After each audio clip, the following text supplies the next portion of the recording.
జస్పాట్ town అంటారు. ఎక్కడంతా పూర్వకాలం వస్తువులు అమ్ముతారు, అలాగే లేటెస్ట్ వస్తువులు అమ్ముతారు. అంటే ఇక్కడ ఎక్కువగా ఫారినర్స్ ఎక్కువ తిరుగుతుంటారు, వాళ్ళే కొంటుంటారు కూడా. చూడండి ఇక్కడ ఓల్డ్ టైపు బొమ్మలు కానీ వస్తువులు కానీ ఎలా ఉన్నాయో. ఇలా ఈ టౌన్ మొత్తం ఎక్కువ అయ్యే ఉంటాయి. ఈ టౌన్ అనేది ఈదులకు సంబంధించింది టౌన్ ఇది. కట్టడాలు కూడా అట్లాగే ఉంటాయి.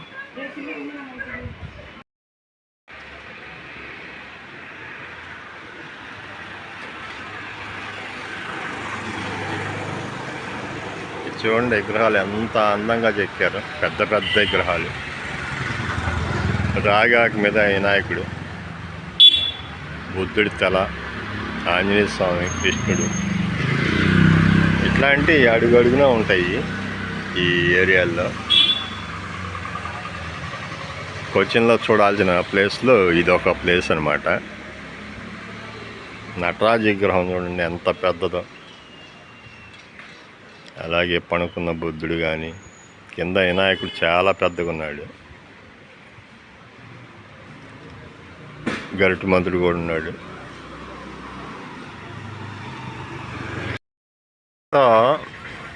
ఇళ్ళు చూడండి ఎట్లా ఉన్నాయో. ఇది క్రీస్తు శకంలో యూదులని ఏరే వాళ్ళు దండయాత్ర చేసి వాళ్ళని చంపుతా తరిమి కొడతా ఉంటే వాళ్ళు ఆ బాధ భరించలేక ఉన్న ఊరిని ఉన్న ఆస్తులను వదులుకొని కట్టుబట్టలతో ప్రపంచం నలుమూలలా వెళ్ళిపోయారు. అలా వెళ్ళిన వాళ్ళని అన్ని దేశాలు ఆదరించలేదు, అవమానించడం అట్లా చేశారు. కానీ మన భారతదేశం వచ్చిన వాళ్ళకి మాత్రం ఆదరించి ఏ భేదాలు లేకుండా వాళ్ళకి ఆశ్రయం ఇచ్చారు. అందుకే యూదులకి ఇజ్రాయిలీలు ఎవరో కాదు, యూదులే. ఒకప్పుడు అట్లా వెళ్ళిపోయిన వాళ్ళే మళ్ళీ తిరిగి వాళ్ళ దేశం వాళ్ళు వెళ్ళారు. మన ఇండియన్ అందరూని బాగా గౌరవిస్తారు వాళ్ళు. ఒకప్పుడు వాళ్ళ పెద్దలకి ఆశ్రయం ఇచ్చారు కాబట్టి మన ఇండియన్స్ అంటే వాళ్ళకి గౌరవం. అటువంటి ప్లేస్ ఇది. ఈ ఇళ్ళన్నీ యూదుల కాలం నాటియే, వాళ్ళు నిర్మించినవి. సుమారు 2000 సంవత్సరాల క్రితం ఇక్కడికి వచ్చి వాళ్ళు నివసించారంట. అవి ఆ టైపు ఇళ్ళు ఇవి వాళ్ళు నిర్మించుకున్నాయి. మన కల్చర్కి కొద్దిగా డిఫరెంట్గా ఉంటాయి ఈ ఇళ్ళు. దీన్నే పరదేశి శనగాకు అంటారు. ఇది కేరళ రాజు కాలంలో 1760లో నిర్మించారంట యూదుల కోసం. ఇది పరదేశి శనగాకు. లోపల ప్రార్థనా మందిరం ఉంది. మనకి ఇండియన్స్కి హిందూకి గుళ్ళు ఎట్లాగో అలాగే క్రిస్టియన్లకి మందిరాలు, అలాగే ముస్లింకి నమాజ్ చదువుకునే మసీదులు ఎట్లాగో యూదులకు కూడా అట్లాంటి ప్రార్థనా మందిరం అన్నమాట ఇది. పరదేశి శనగాకు అంటారు దీని పేరు. ఇది 6 వరకే ఓపెన్ అంట సాయంత్రం. నేను 6:10కి వచ్చాను, 10 నిమిషాల్లో మిస్ అయ్యాను లోపలికి వెళ్ళటానికి, చూడలేకపోయాను. అయితే ఇది ఏంటంటే ఇందాక కొంత చెప్పినట్టున్నాను, యూదుల్ని ఇతరులు హింసించి వాళ్ళ స్థలాలను ఆక్రమించి ఇచ్చేస్తుంటే తట్టుకోలేక కట్టుబట్టలతో ఆస్తులన్నీ వదిలేసుకొని ప్రపంచం నలుమూలలకి వలస వెళ్ళారు వాళ్ళు. అలా వెళ్ళిన వాళ్ళని ఎక్కడ కూడా సరిగా ఆదరించలేదు, నిరాదరణకి గురయ్యారు వాళ్ళు. అటువంటి పరిస్థితులు ఇండియా వచ్చిన వాళ్ళని చాలా ఆదరణంగా చూసి వాళ్ళకి ఆశ్రయం కల్పించారు అంట మన హిందువులు. ఈ క్వశ్చన్లో ఈ ప్రాంతానికి వాళ్ళు వస్తే రాజు ఈ ఏరియా వాళ్ళకి ఇచ్చి వాళ్ళు ఉండేందుకు కావాల్సిన అవసరాలన్నీ ఏర్పాటు చేశారంట. అది మనం చెప్పింది కాదు, వాళ్ళ ఇజ్రాయిలీ పార్లమెంట్లోనే ఈ విషయం గురించి తెలియజేసుకున్నారు. అందుకే వాళ్ళకి ఇండియన్స్ అంటే హిందువులన్నా కానీ ఎంతో గౌరవం. వాళ్ళు ఎప్పుడు మనకి స్నేహితులుగా ఉంటారు, కష్టకాలంలో అండగా ఉంటారు. ఒకప్పుడు యుద్ధం జరిగినప్పుడు, అది కార్గిల్ యుద్ధం, ఆ సమయంలో వాళ్ళు పక్క దేశం వాళ్ళు మన భూభాగాన్ని ఆక్రమించి కొండపైన కూర్చొని మన సైనికుల్ని చంపడానికి ప్రయత్నాలు చేసినప్పుడు ఇజ్రాయెల్ ఇచ్చిన కొన్ని ఆయుధాలతోనే వాళ్ళని మన వాళ్ళు జయించారని నేను విన్నాను. అందుకే ప్రపంచంలో మొదటగా హిందూని ఇండియాని గౌరవించేవాళ్ళు ఇజ్రాయిలీలు. ఎంతోమందికి పక్క దేశాల వాళ్ళకి మన వాళ్ళు సాయం చేస్తారు. సాయం అయితే పొందుతారు, కానీ ఎవడో చైనా వాళ్ళు లాంటి వాడు చెప్పిన మాటలని మనతో వైరానికి తయారవుతారు. అటువంటి వాళ్ళు వాళ్ళ బాధలు వాళ్ళే పడతారు. అలా పడుతున్న వాళ్ళు కొంతమంది ఉన్నారు. మన దేశాన్ని కాదని ఇతర దేశాలతో చేతులు కలిపి ఇబ్బందులు పడుతున్నాళ్ళు. వాళ్ళే మాల్దీవులు, అలాగే బంగ్లాదేశీయులు. ఆ బంగ్లాదేశీయులు ఎంతో చక్కగా ఉన్న బంగ్లాదేశ్ ప్రజల్ని ఆ దేశ అధ్యక్షురాల్ని ఎలిగేషన్ పెట్టి ఆమెను చంపడానికి ప్రయత్నిస్తే గత్యంతరం లేని పరిస్థితులు ఆమె దేశం విడిచి వెళ్ళిపోవాల్సి వచ్చింది. ఆమెకు మన దేశం ఆశ్రయం ఇచ్చింది. అలా ఆశ్రయం ఇచ్చినందుకు మన దేశం మీద వాళ్ళు కోపం పెంచుకున్నారు. కానీ వాడు సాధించింది ఏమీ లేదు. వాళ్ళ దేశం అన్ని రకాలుగా ఆర్థికంగా నష్టపోతుంది. వాళ్ళ సైన్యాధికారి కూడా చెప్పాడు, సైనికాధికారి, ఇలా అయితే మనం ఇదైపోతాము, ఇప్పుడు కానీ తెలుసుకొని మనం మార్పులు చెందామని. బంగ్లాదేశీలు స్టూడెంట్లు ముఖ్యంగా ఆలోచించుకోవాల్సింది, ఎవరో చెప్పిన మాటలని వాళ్ళు ఇదయ్యారు. వాళ్ళ ఆలోచన కూడా రీజనేను.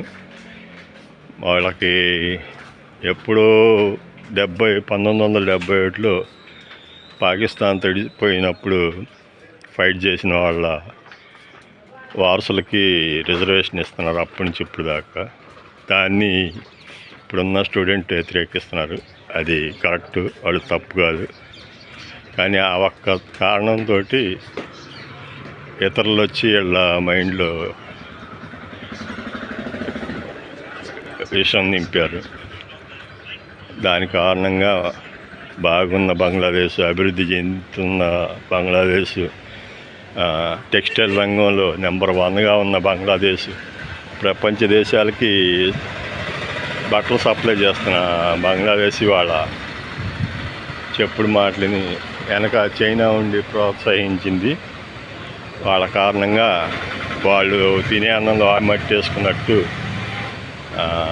బంగ్లాదేశ్ అధ్యక్షురాలు, ఆమె పేరు గుర్తులేదు, ఆమెని గద్దె దింపి ఆఖరి చంపాలని ప్రయత్నం చేస్తే ఆమె గత్యంతరం లేని పరిస్థితిలో అక్కడి నుంచి హెలికాప్టర్లో ఇండియా అగర్తల వచ్చింది, త్రిపుర రాష్ట్రంలో. అక్కడి నుంచి ఢిల్లీ వచ్చి ఇక్కడ మన దేశంలో ఆశ్రమం పొందుతుందామా. ఎవరైనా తెలుసుకోవాల్సింది ఒకటి, చెడపకురా చెడేవు అంటారు.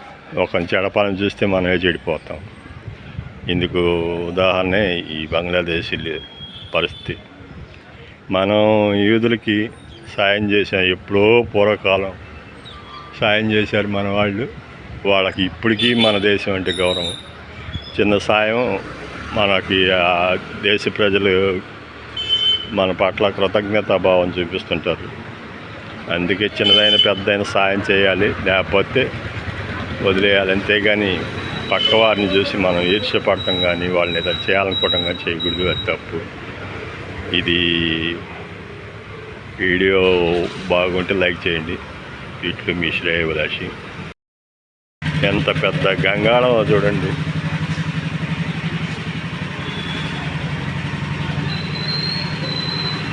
ఆరుగురు స్విమ్మింగ్ చేసే అంత ఉంది.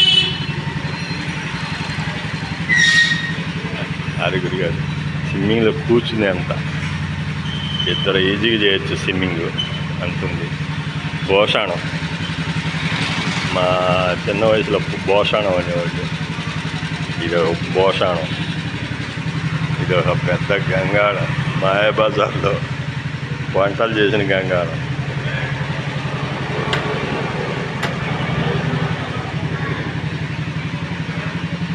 వినాయక విగ్రహం ఉంది, ఎంత అందంగా ఉంది, వెరైటీగా.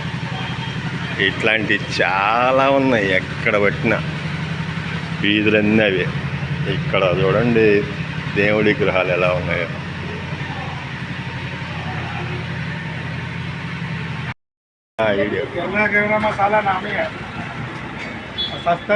కేరళ మసాలా అంట. చెక్క, లవంగాలు, మిరియాలు, స్టార్ పువ్వులు ఉన్నాయి, లవంగాలు, చెక్కలు 4-5 రకాలు ఉన్నాయి.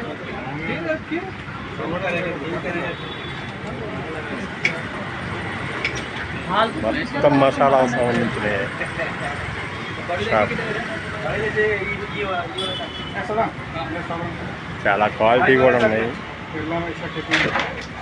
మంచి స్మెల్ వస్తుంది. ఫోర్ట్ కొచ్చిలోని బీచ్.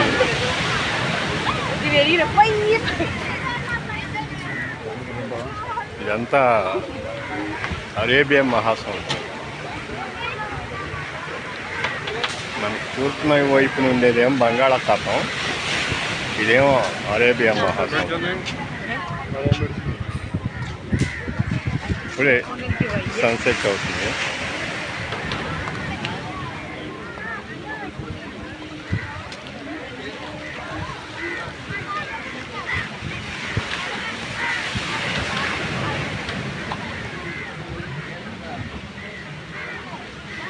చాలా అందంగా ఉంది.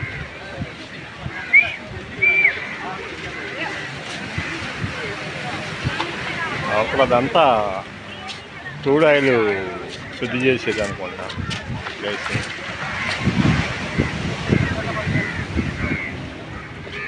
చాలా చల్లటి గాలి వస్తుంది. మన అంత ఎండ అయితే లేదు, తక్కువగానే ఉంది. మనకైతే బాగా ఎండగా ఉంటుంది, తక్కువగానే ఉంది. నేను 5 వచ్చి 7 వెళ్ళిపోవచ్చింది. 5వ తారీఖు ట్రైన్లోనే గడిచిపోయింది టైం అంతా. 6వ తారీఖు కొన్ని కారణాల వల్ల అంత తిరగలేకపోయాను. అందుకని ఇంకో 2 రోజులు అదనంగా ఇక్కడే ఉన్నాను.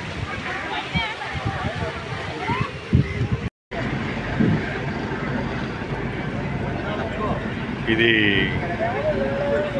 కార్లు, బైకులు, ఆటోలు, ఇట్లా లైట్ వెహికల్ అన్నీ తీసుకెళ్ళే ఫెర్రీ. ఇంత 10 రూపాయలు ఛార్జ్ చేస్తున్నారు బైకులకు అయితే. కార్కి అంత సరిగ్గా చూడలేదు నేను. ఇది కోచి మున్సిపల్ కార్పొరేషన్ వాళ్ళది. ఫోర్ట్ కొచ్చి టు వైపిన్ అంట. ఆ వైపిన్ అనేది ఎదురుగా కనిపించే చిన్న దివే. ఇది ఒక దివి. ఇవన్నీ ఒక్కోదానికి ఒకదాని మధ్యలో కెనాళ్ళు ఉంటాయి. ఈ బైకులు, కార్ల ద్వారా రావడం చుట్టూ తిరిగి రావాల్సి వచ్చింది. అందుకని ఇక్కడ వీటిని వాడతారు. అంతా 5 నిమిషాల్లో వెళ్ళిపోవచ్చు.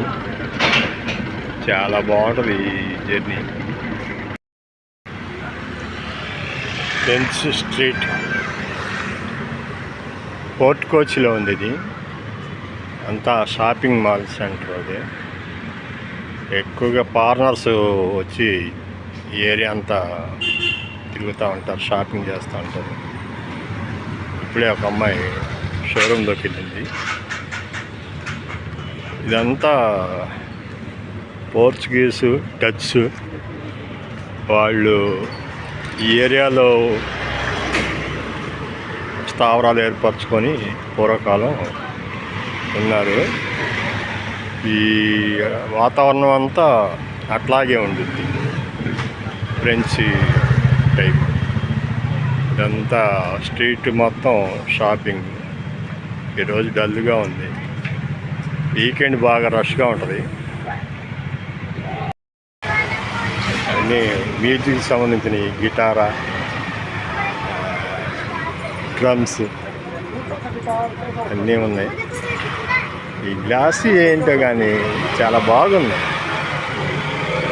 డిజైన్స్ ఏంటో మరి ఇవి అర్థం కాదు. ఇది గ్లాస్ కాదు, అది ప్లాస్టిక్ని అట్లా తయారు చేశారు.